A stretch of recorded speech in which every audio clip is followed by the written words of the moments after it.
So, it's been a little bit since I made a video. I think I say that on almost every video. I'm not very consistent. I'm sorry about that. But, um, I think I'm making this video pretty much based on my tone now and what I had before and other tones that I've had in the past.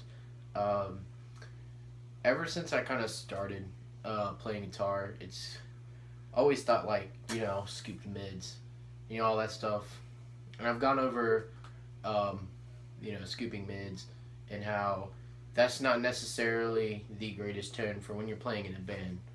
Now, some bands, obviously, or well, not necessarily obviously, but some bands have been able to work that out and actually have gotten it to sound decent to where they've scooped their mids, turned their bass up and their treble up, whatever. Good for them. But for more of a modern style music, kind of like what I play, and you're into metalcore, hardcore, maybe even some deathcore. I know that they really turn up their mids quite a bit, and it sounds huge. It's a huge sound. It really punches through with the drums and the bass, you know. And I've posted a video where I was like the best metal tone so far, and pretty much what I was running through was my Gibson Les Paul that I had before, don't have anymore, into a Digitech Metal Master. I think has a great tone. It's a good bedroom tone. You want it, scooping your mids and a big sound that you think is big in your room. Sounds awesome. Cool. When you play live with it or you play with the band, doesn't sound that great, doesn't cut through. From experience, my band, we were just practicing one day. I had my 112 because I didn't feel like carrying my 412 because it was only for like a practice, and I didn't have it down there from the last show. Couldn't hear me. So I mean, you can get you can get a mid boost out of that pedal, kind of, and just turn the mids all the way up, but it doesn't sound good. Which is why you need to go with your amp's raw metal sound if you have a decent amp, such as a 6505 like I do. Well, I have the Plus, but it doesn't even matter. So I mean, clean tone, that's kind of just something that you can go whatever you feel with. I mean, this is just kind of like my clean tone. I'll put it on the neck. I mean,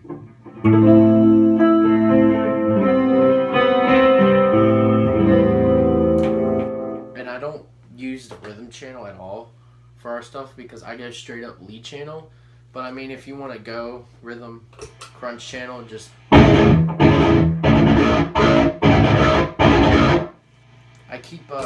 I keep my resonance both the same on the clean / rhythm, and then the lead channel. I keep them both the same. I keep my resonance at 8 and my presence at 7. I feel like if your presence, depending on how you have your amp EQ'd, your presence sounds decent sometimes if you can EQ right when it's turned up pretty good. Other than that, I try to keep it at least above 8 or right at 8, but I have mine at 7. Only because you do get some high gain, like you get like that higher, like crunchy sound, I guess, because it's more of your high end for your damp sound. Correct me if I'm wrong, but I believe that's what it is. And turn it up, and you get this really fuzzy sound, and you still get it out even if you have it turned down a little bit. But I feel like you get more if you turn it up more.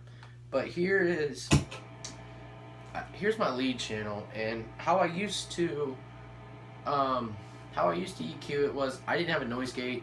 I didn't think to use my RP for the tube screamer or like the overdrive, whatever, to boost up the high end. I used to put the pre-gain at like 6 or 7. I think I just stuck with a. I think I used to have my mids at around maybe like 3 or 2. Definitely had my lows at like 7. I had my highs at like 6. and then my post just whatever how loud I wanted to go.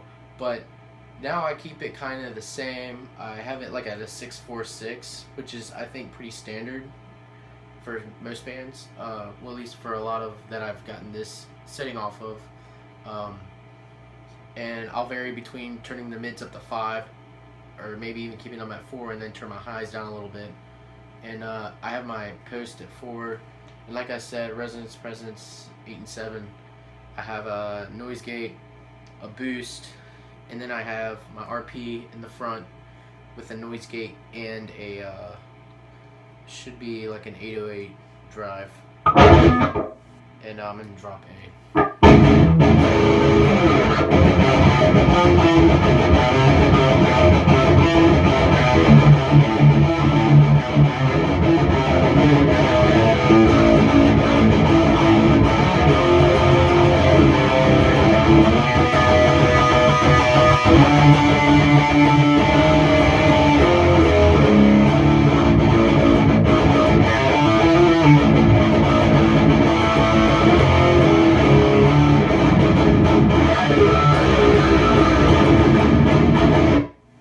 Now, the bass sound, it sounds awesome. At least, me personally, sounds fantastic.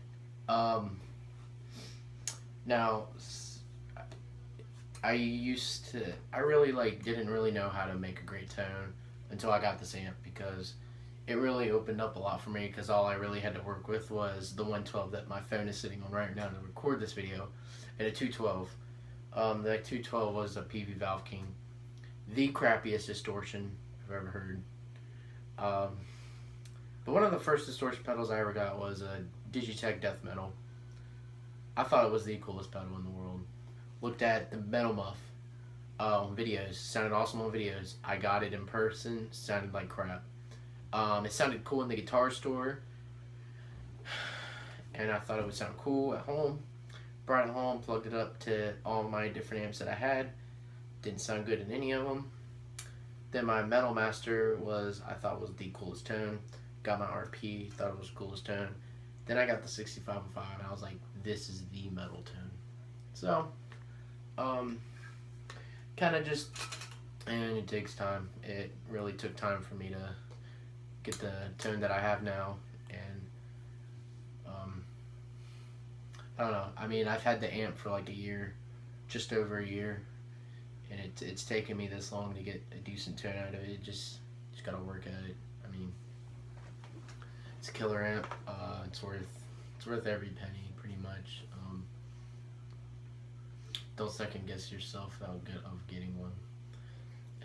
And some of it also comes from the guitar. Well, a lot of it does, but also comes from the amp too, and what you put in front or behind the amp. So I'm just gonna play maybe just a few more stuff, and then I'll end this video. Thank you for watching.